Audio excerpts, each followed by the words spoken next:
Hey everyone and welcome to another video. Today we're going to be taking a look at this European Kayle mid player named Desperate Nasus. Now, he's also known for his Nasus gameplay, but today we're going to be featuring his Kayle.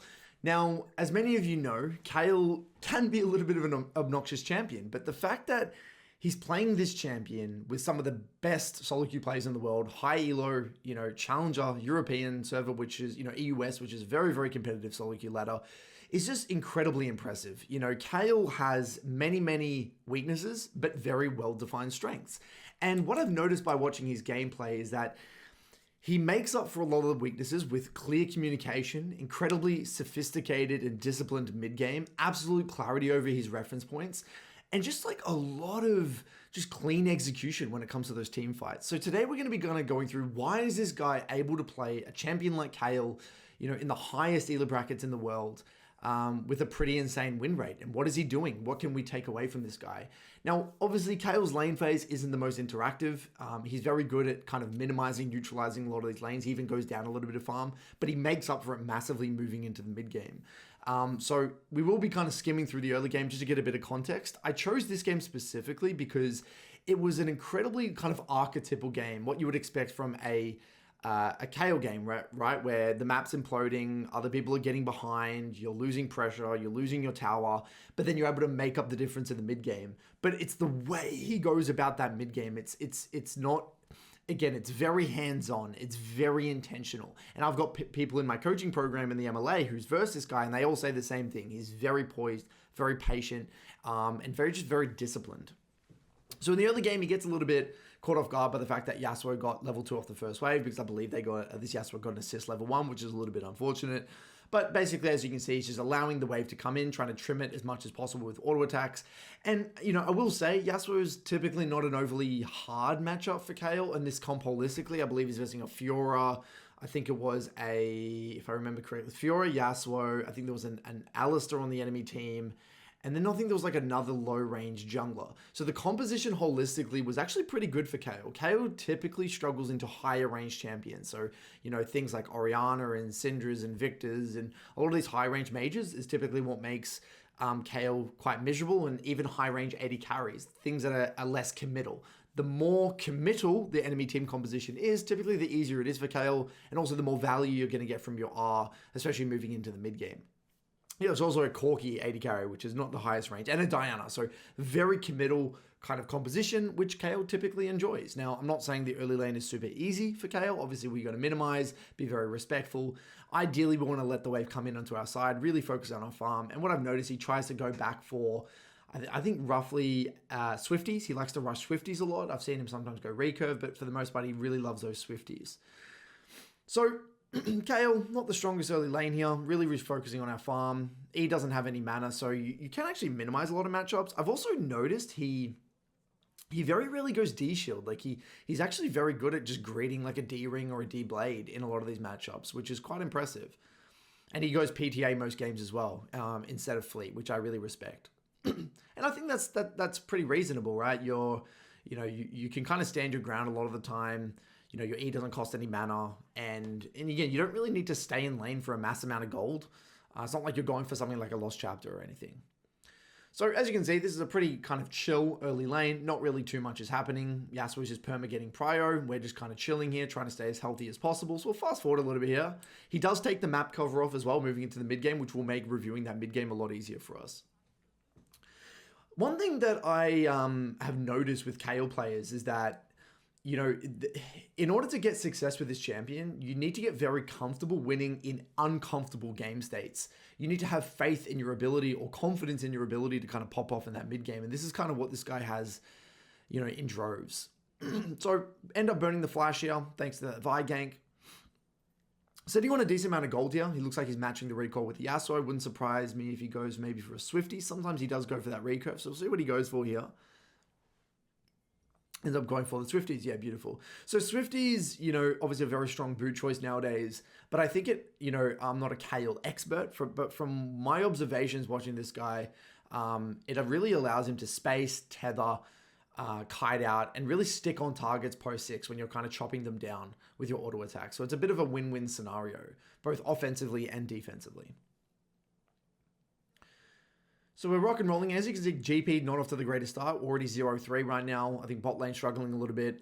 We have a fiddlestick support. And remember, guys, this is in Challenger, right? These are Challenger players. This is Targamas on the fiddlestick support. This is a pretty high elo game. So definitely worth noting. So fiddle support's coming through, relieving a little bit of pressure. Getting close to our level 6, which makes our life a hell of a lot easier. I believe the Diner is now already 2-0. Looking a lot like a Kayle game. So standing ground beautifully there with the PTA. Kind of go for those high value Qs through the wave. Auto-ing, proccing that PTA, then disengaging here. Very good utilization of the movement speed. And relaxing. So fast forward, does get the wave in. Kayle doesn't do too bad into a lot of these melees post 6. Letting Yasuo play off the bounce. Beautiful. Okay, so Yasuo is getting a lot of prior here. There's not really too much we can do about it. If Yasuo wants to play off the bounce, he can play off the bounce. So does ping missing. We don't really know where the Yasuo is moving. He's automatically on the next wave to try and punish Yasuo from roaming here. So shove, shove, shove, shove, shove. We'll see what he does, what his response here to this Yasuo is. We don't have the map cover off yet, so we can't really see exactly what's happening. So it looks like Yasuo is actually committed to a bot roam, pans his camera. It's important to note that he did shove the wave first. We do have the scuttle for additional movement speed. Our jungler is in the area, so we might be able to clean this one up here. Vi, beautiful Q. We still have our R. We can peel the Vi. Great hold on the R there. Gets a little bit messy, but it looks like we are able to clean up a nice little kill there. So beautiful, not too bad. Vi gets a nice little small bounty. Looks like MF is on the way bot, so we're just gonna go for a bit of a recall here. So game's still not exactly amazing. You know, the game is still in a bit of a volatile state. We did have to burn Flash there. We're working towards our Nashes. So from what I understand from his build path, he definitely likes to go Nashes first basically every game. And I think he goes a lot of Lichbane second item from what I've seen. Okay, so he looks like he's trying to type to his AD carry that he couldn't push it. So the AD carry has to go back bot. All's good. So we'll fast forward a little bit here. He doesn't have ultimate at this stage, doesn't have flash. We really don't want anything to happen, right? We're not really on our key spikes. Still level 7, really quite weak. You know, our reference points is Kayle is really trying to get to our Nashes, trying to get to our level 11 and play off our R cooldown. We're now in a significant power trough. So it's not really about what plays we make. It's really about what plays we don't make. Now, one thing I will say, and we'll see throughout this game, is that there is a lot of beautiful adaptation to the chaos. He's not a Kayle that just sits there in lane and does nothing. He does adapt to the kind of volatility in the map holistically. Okay, so already here, typing care, bot, Yasuo has moved. Now he's removed the map cover, so this is where we get a little bit more context. So this Yasuo is really trying to utilize his prior to make shit happen. Because Yasuo does have beautiful setup with the Alistar, Yasuo is able to kind of get those roams off onto bot side and able to kind of pull them off. So we can't really respond to that. You know, unfortunately, Yasuo had significant move. We don't have her ultimate. We don't have flash. We don't have TP. There's not really much we can do. So we're just going to stay nice and poised, accept reality that that's just the power trough of Kayle. We just shove in mid. And typically, this is where we would want to use these as ward windows. I'm a bit surprised he doesn't move on to either bot side or top side to sneak a little bit of a ward out. Does see a little bit of volatility on top side here. So good hover nonetheless in between the waves. Realizes that not really much can happen. Places a ward. Beautiful. And goes back mid. The likelihood that they're going to be able to contest 3v3 topside for that next rotation of grubs is very, very slim. So it wouldn't surprise me if they just give that. Again, this Kayle player, he's very good at trading off neutrals. He's very intentional about what neutrals he does or doesn't want to contest. And as you can see, the game state, not looking good, guys. Bot lane struggling, top lane struggling. Again, not a very comfortable game state right now. But as again, Kayle specifically, because the enemy comp is quite committal, it's not too bad for us. So weaving in those Qs, proccing that shield non-committally, really focusing on our last hits, farming very well, right? You know, borderline getting close to 10 CS per minute, which is great. We see Dinah on that top side with that Yasuo. So yeah, it looks like we're going to give that. There's no way we're going to be able to contest it. Vi's already engaged in a bit of a split nap here, clearing wards in between the waves. So it looks like here Vi's just being like, okay, we're no way going to be able to contest grubs on top side. GP is getting shit on. You know, Yasuo is getting perma prior in mid. So we're going to look for a bot dive. Now, so we do have TP. Yasuo ends up TPing bot to defend the dive. We know that Dinah is on top side, so it is a bit of a split map scenario. We do have a man advantage, so using hopefully our Q to get a bit of AoE here, beautiful. And we know that, yeah, again, the enemy jungler's not here, so we ping on the way. Very, very, very aggressive with our pings. Go, go, go, go, go. We have our ultimate. Vi can dive, pop the R onto the Vi, and we pull off a beautiful dive. This is something that I've noticed from this player. He's so aware of when he can pull off these dives. He leverages the dive threat off that R very, very effectively. Now, that's a play that a lot of Kayle players wouldn't have made. They would have just stayed mid, be like, all right, Yasuo TP bot, I'm going to stay mid. But in reality, you know, we have a Fiddle, we have the Kayle R, we have a Vi, we can make it happen. So really, really nice play. Now, this Diana does a super great response. Look at that. Diana can shred these towers. Notices that Kayle went bot. No one's defending mid. They have access to, 3 grubs. So Diana's able to basically get an entire tower there. So incredibly good play from that Diana. Again, we're in a challenger lobby here, guys, so we can expect high levels of macro play. But props to that Diana. Very, very creative play. Instead of going straight back to camps after the grubs, makes that adaptation and snags that mid tower. So very high value play there from the Diana to kind of fight back and punch back. So yeah, losing that mid tower is a bit of a pain in the ass. You know, we really, really would love to keep that mid tower up to stall out the game. Typically, as a general rule of thumb, the longer that mid tower stays alive, the longer the game is gonna elongate, because you can kind of control that mid vision. Now that mid tower is gone, it will make the mid game significantly harder, especially for our AD carry and support. So we're actually looking for a very opportunistic freeze here. So the question is, why would we freeze? Well, this is an interesting freeze, a temporary freeze, because the likelihood is we're not going to be able to contest that next dragon. There's not really much value we're going to get from Prior here at this stage anyway, because we don't have any vision. Our trinket's down, our ultimate's down, our TP's down, our flash is down. So what are we really going to do? Our main goal here from a reference point perspective is we're just trying to get to Nash's and get to our level 11, right? We don't really give a shit about what's going on here. We can't really adapt to the chaos. So this is a great example of like knowing that, okay, this is a time where I do need to take the foot off the gas, be a little bit conservative, chill the hell out, and then I can look to shove waves. So Yasuo, while we were freezing, does roam topside. That is the downside of freezing, but we were able to deny a bit of farm, and now we can hard shove knowing that Yasuo is committed to that topside. Okay, so we are sitting on a decent amount of gold here. Looks like the lane assignments are kind of temporarily going to swap up. It looks like maybe we want to go top and match the Yasuo. We'll see how this pans out.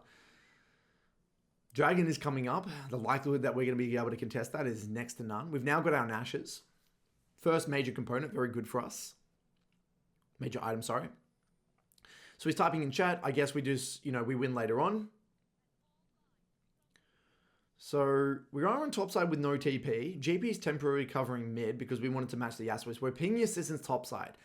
So I'm assuming the reason he's doing that is, again, he doesn't really want anything to happen on bot, right? He wants the jungler to be playing top, if anything, because we're not really going to be contesting dragon.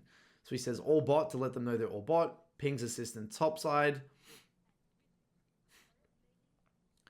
And then this Furor rocks up here. So now we've got to just be a little bit respectful. Okay, so he's really tried to get his team excited about playing topside. And this is what this player is also very good at. He knows how to communicate well in advance. He knows he doesn't want his team playing bot side right now. There's no point contesting the dragon. Let's trade that off and let's make plays on topside. So Fiddle, has made a really great hover here, right? Fiddle knows that we're not going to be able to do anything on bot side and starts hovering topside here, which I love. They get dragon, beautiful. We know Diana's on the bot side, so we can definitely make something happen here. So we've got Fiddle in the area. You can see how he's trying to act defensive. He's trying to act scared to fake that Fiddle's not in the area. I think he's trying to bait in the Fiora here. But Fiora is playing quite disciplined on the weak side here. Props to that Fiora. Very, very good discipline. Isn't falling for the bait there of Kayle. Understands that she's on the weak side and is just kind of clearing waves conservatively. So someone is going to have to respond to Yasuo here. Looks like GP is responding to Yasuo. We are pinging assistants on the way topside. We're really valuing our farm here. Still farming 10 cents a minute. Now approaching level 11. So this is another breakpoint for us, which we love. Level 11, unlocking that kind of second evolution, if you will. Unfortunately, it looks like Fiddle gets caught off guard. Looking quite brutal. So we're sacking a lot of Prior here, right? We're losing Prior on bot. We're losing Prior on mid. Support now dead. The map is not overly comfortable. So I like the shove and hover here. There's not really much else we can do topside here, especially since our support is dead. So we're just going to put our body in the area, see what's going on, try and get a bit of control through mid. While we wait for the wave to come back out, Fiora shoves it out, and looks like a TP comes through. So we match the TP. We do have our ultimate level 11. We're rearing to go. Yasuo is very low. We can definitely contest this 2v2. Beautiful Q, auto E. Pop the R to stay nice and healthy. Finish off the Fiora. Beautiful heads up play. So great awareness, map awareness, understanding that bot lane was heavy trading. I just want to just highlight this. I think, you know, for a lot of people who are watching this maybe a little bit lower elo, a lot of people in this scenario would be tunnel visioning on where do I need to go? Okay, that top wave's coming out. I need to be going top. They wouldn't even be contemplating what's happening on bot side. But this guy knows that he has TP, he has a bit of adaptability, he sees bots heavy trading, he needs to keep his eyes peeled, and because he kept his eyes peeled and he saw instantaneously that Fiora was TPing to the play, he's able to respond accordingly. He knows that GP's condition is actually quite good, and they're actually able to turn this into a 1-2v2. And it's these opportunistic plays like that bot dive again when Dyna showed topside, this play here, that are really stalling out the game. It's not like it's not like these plays are necessarily like creating gigantic leads. It's more so that you're elongating the game. You're trading kills, which is actually getting you gold and helping you get to your key major spikes here. So Dyna is very fed, ends up finding a few picks on our AD carry and support. We know that we're sitting on quite a bit of gold here. Looks like GP wants to go bot, so we're actually redeploying straight back into the side lane. Vi's already shoved down mid, so we don't really need to go mid. Looks like the next objective is going to be Grubs. I don't really think we're going to be... Oh, Rift, sorry. I don't think we're going to be able to fight that. Okay, so we have no TP, we have no ultimate, and we're sitting on a lot of gold. So I'll definitely be looking for a reset here. So I'll be interested to see if he shoves this wave and the next wave, or just this wave. We've got Vi hovering us, but we've also got Alistair having move on top side. Fiora's also on that top side. Very interesting. Okay. So we've got a bit of a pincer here. We've got Vi in the red, and we've kind of got Fiddle around the blue. It looks like we're committing to the recall. Needlessly large rod, very good. Okay, so what's happening here is that it looks like he doesn't want to match the Fiora. He wants to be on bot side. Unless, maybe he's not even thinking about lane assignments. Okay, so let's get really granular, right? So what ends up happening here is that GP's matching Yasuo on bot, and he pans his camera top and he sees this, right? What do we see? The wave is actually frozen. So there's no point anyone deploying topside for two reasons. They're probably not going to be able to win a skirmish on topside regardless, because they're just a little bit weaker right now. And on top of that, this guy's freezing. So there's no reason for us to actually deploy on topside. So instead of Kayle moving mid and, you know, again, try to force a 4v4, which isn't overly favorable, or trying to go top and unbreak the freeze, he's like, okay, well, screw that. If you want to go freeze right now, okay, well, I'm just going to try and make a play on the other side of the map. So it looks like what he's doing here is pinging on my way bot and trying to make a play onto the Yasuo on bot side. So this is a very, very good, again, great adaptation play. Knows that there's not really much else we can do here. So spam pinging on the way. Look at how communicative he is. He's communicating well in advance, really trying to get his team excited. And Fiddle's now hovering him on the bot side, which is really great to see. We should be able to make some sort of a play on the bot side here. Now, we don't know where the Diana is. You could probably assume that she's on the top side. Alice is trying to defend it. Fiddle goes in, misses the R. We still have our R available. Beautiful R into the GP to mitigate the tower damage. And we end up getting a beautiful pick here. So yeah, Dyna was topside. Dyna did get the rift on topside, but we end up getting a nice little play. Fiora, that actually forces Fiora to unbreak the freeze. And now Fiora is trying to get the tier 2. Vi tries to defend the tier 2. And we end up keep going here for the tier 2, which I like. I mean, we're not going to be able to defend mid anyway, right? We don't have TP. And we have free reign onto this tower. Why not? Why not just start, you know, chunking the tier 2? And if we can get this tier 2 tower, that's going to give us a shit ton of gold. Big bounty onto the Dyna there. We can't go any further, unfortunately, because Fiora's redeploying. We are sitting on quite a bit of gold here. Dragon is going to be coming up. Be interesting to see what he does here with this dragon, whether he just... I mean, he has to give. We have no GPR, no Vi, we have no Rs. There's no way we're going to be able to fight it. We have to give it again. There's no way in a million years. So yeah, look at this. Typing in chat. Give. It's Ocean. Whatever. Still, give it, you know, typing in well in advance, communicating with his team that he doesn't want to fight that neutral objective. And this is something that I really respect about this guy. The intentionality around these neutral objectives. Look at this play, guys. This is why this guy is so good. Take a look at this. He knows right now he's in a giant power trough, and his team is in a power trough, right? We have no Fiddle R, no MFR, no Vi R, no GPR. Everyone's low. He's sitting on 2.1k gold. He has no R. You know, there's no reason for us to fight right now. It doesn't really make sense. We might as well just keep scaling and playing off our R cooldowns, right? What ends up happening is Fiddle's hovering him in the side lane. And so he's just trying to get Krugs here in the meantime because not really much else is happening. And he's already said he wants to give the dragon because it's Ocean anyway. And look at this. This guy's spam pinging on the way. The fiddle's spam pinging on the way, and he literally back pings and says, "No, we're not making that play happen. You know, I know what I want to do," and then commits to the recall to complete the death cap. Super good discipline, awareness of what we want, and we're the carry, right, guys? We're Kayle. You know, give me the ball and get the fuck out the way. You know, if you're going to play a champion like Kayle, you need to be decisive. You need to know, you know, how you want to play the game. So now we're strong, right? We're getting very strong. We're on 2 items here. GP actually solo kills the Yasuo on top side, which is amazing. We've decided to just hover around the area. It's unlikely we're going to be able to contest because we don't have ultimates. He can't really go on bot side because the reason we can't go on bot, guys, is because if we go here, we could get pincered on and our team is hovering around mid. And there's no rush to catch that wave. We can catch it later on. So we're just kind of shadow around mid, make sure our team doesn't get engaged upon, keep it neat and tidy. If we can get a mid tower, great. And then we can maybe redeploy into the side lane later on. So really great macro here. Again, great awareness of when we're strong and weak, good discipline. And we're slowly eking our way to that level 16. So Corki gets very disrespectful for the fear. We end up getting a beautiful little pick. Now we see Fiora and Yasuo topside. So with Corki dead and Yasuo and Fiora topside, we get free reign onto a tier 2. Really, really great decisiveness here. Beautiful. We're starting to really get a lot of gold. Seriously, a lot of gold here. So ultimate onto the fiddle here. Diner anticipates it. Very well played from the Diner. Baits it out. Get a good chunk. We need to be able to defend that tier 2. So it looks like we're going topside to defend the tier 2. So the great thing about this lane assignment as well is that if the enemy decide to play for the Atacon, we have TP, right? So it's no big deal. It's actually good for us to be onto topside here. So it looks like our team is trying to make a bit of a pincer play onto the Yasuo. The Fiddle and the MF end up trying to make something happen. We end up getting a kill here or an assist. Beautiful. We keep shoving this one out. We know that, yeah, our team's not really in position to contest. So, okay, this is interesting. So you can see he's in real-time decision-making. So I'm assuming what his thought process here was, I'm going to go top. These guys can stay mid and they can maybe defend the Atacon and maybe I can TP later.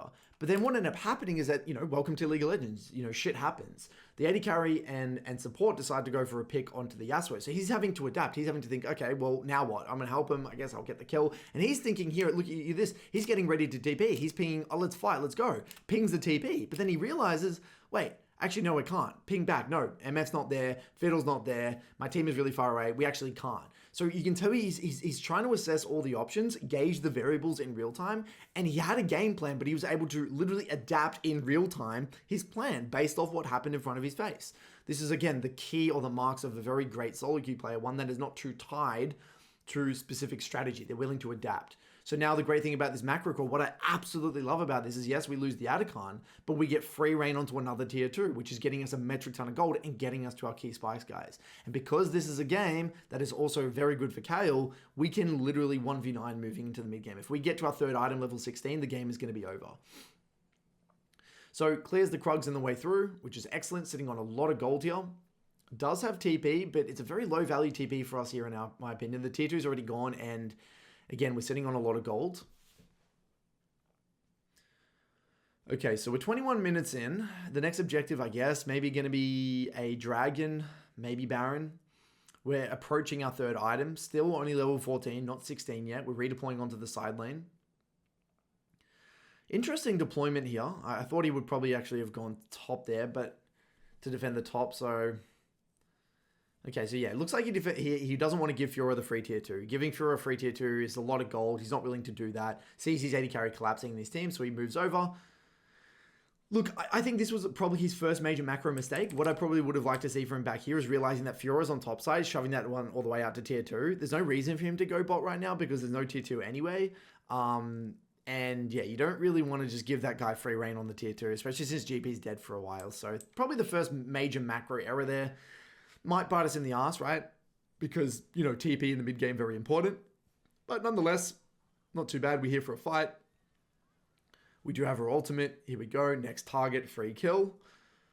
We're not really going to be able to turn these kills into any neutral objective, unfortunately. But still, extra gold is good. We're stalling out the game. Straight back to the side lane here. Looks like we got Dragon coming up in about a minute. roughly. Okay, so again, we see a bit of action here. We have our ultimate, man. We're willing to fight. We don't have all of our ultimates now, but we know we're at a massive man advantage. So this is interesting. I'm actually surprised he goes for this. I actually thought he would have been more inclined to just shove out top all the way. So let's break this one down. I want to really understand this one. So he makes the play happen here, kills the Yasuo, kills the alley, goes back top, shoves the wave. And then I think what ends up happening here is that Dyna's like hovering in the area. So he sees kind of GP moving over. He sees, I mean, maybe he knows that his Fiddle's in the area. His team is kind of pincering. He's like, oh, well, we have a man advantage. Why not just try to, double down on it and try and make something happen? Yeah, so I guess props to him. I guess it does work out. He had a bit of a read on what the Dyna was doing. Dyna was being too disrespectful, and we get a really nice play. I think, you could have alternated just ping back and then keep shoving out top. I think that would have been okay, but he wanted to leverage the man advantage, it seemed like. So really good.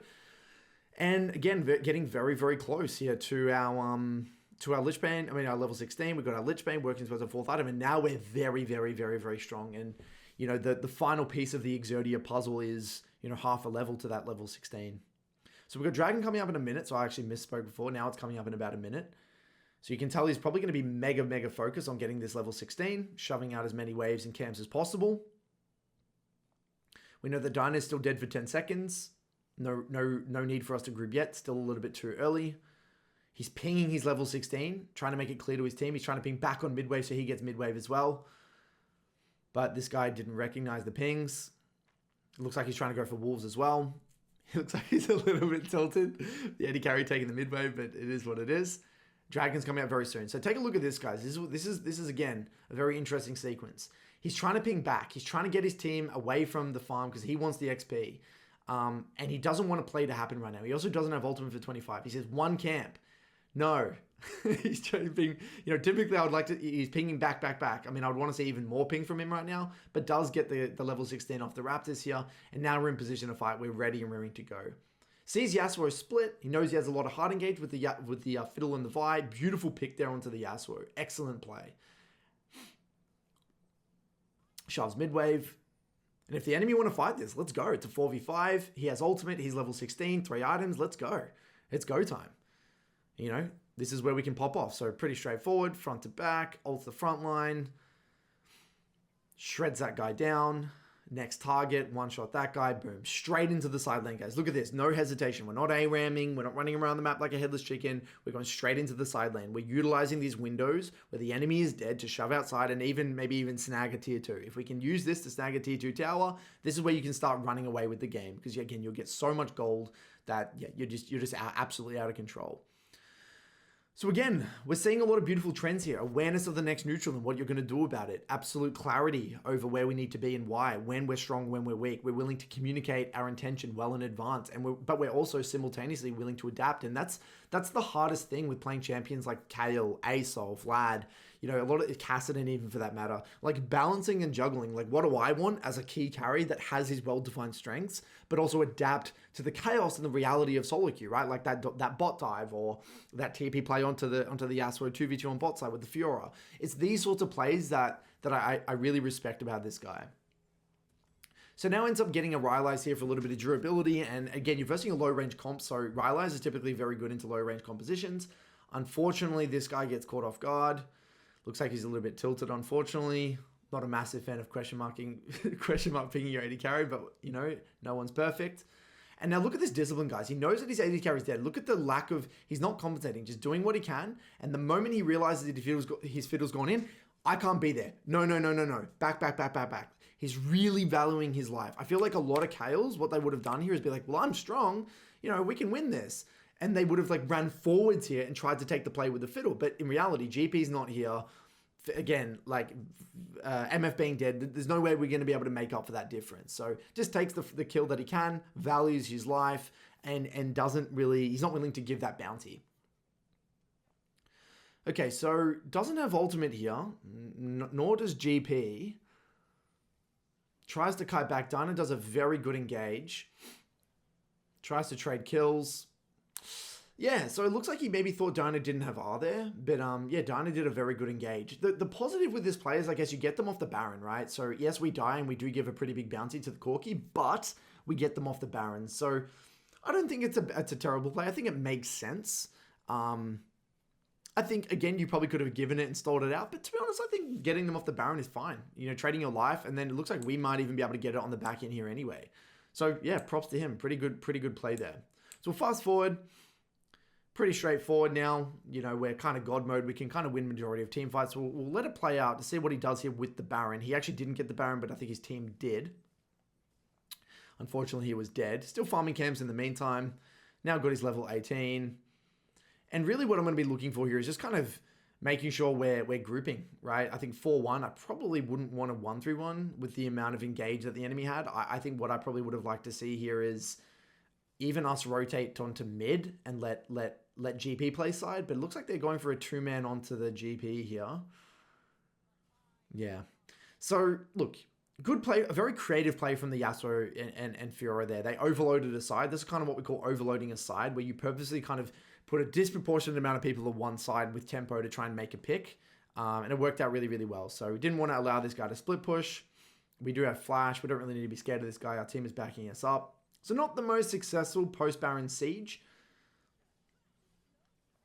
Next target, pretty straightforward. Yasuo can't really do anything here. Boom, boom, boom. Excellent. Fast forward here, straight into the side lane. Two of them are dead. They can't really do much here. Shove, shove, shove. Dyna's on bot side. Looks like Dyna's maybe even given up here. And we should be able to break open the base here and start establishing some inhibs. Good, good, good, good, good. Beautiful. Top inhib, excellent. We've got, I guess, Dragon coming up very, very soon. 20 seconds. We do have TP. Looks like he's trying to base spend gold before that Dragon. I love the pings to back off here. I love that really clear communication, understanding that we don't want to fight right now when we got that free item in base and our GP's not really there yet. We've got that Void Staff. We're now full build. Get that beautiful AP Elixir. And now we're ready and rearing to go. I'm surprised he didn't TP there to get there to camp there with the team. It looks like he values his TP moving into the mid game, because I guess if they overcamp for the Dragon, you can just TP topside and end the game. So Vi goes in a little bit too early. MF gets an excellent ultimate. Beautiful patience, by the way. Look at that. Waiting for the Alistair to go in, then going on to the next target. I just want to actually replay that. Look how patient this is. He knows Alistair's off to the side. If he runs in that choke point here, right, what's going to happen is that they're going to get a multi-man knock-up, and it could get very messy. But again, because he waited, Alistair goes in, he shreds that next target, he still has his ultimate, and now it looks like they're able to just shred the team fight, and they're able to kind of turn that into a win, and that's GG. So what a performance, guys. What an absolute beast of a performance. We saw Yasuo roaming around the map, killing your bot side. We saw top lane losing in the 1v1. We saw chaotic mid-game, very chaotic mid-game. We saw so many beautiful principles. And why I wanted to review this VOD is because it highlights a lot of excellent fundamentals that all of us can strive to implement in our mid games, which is awareness of the next neutral and make a decision what you want to do about it. It shows excellent communication, pings well in advance. It shows adaptation to chaos and intentionality with TP usage. Make sure we're being very intentional with our TP usage, and also an obsession with tier 2s, simultaneously looking for tier 2 opportunities, but also protecting tier 2s. Overall, hope you guys enjoyed this one. A very impressive performance. Love this player. Highly respect him. Otherwise, I'll see you guys for another video soon. Cheers.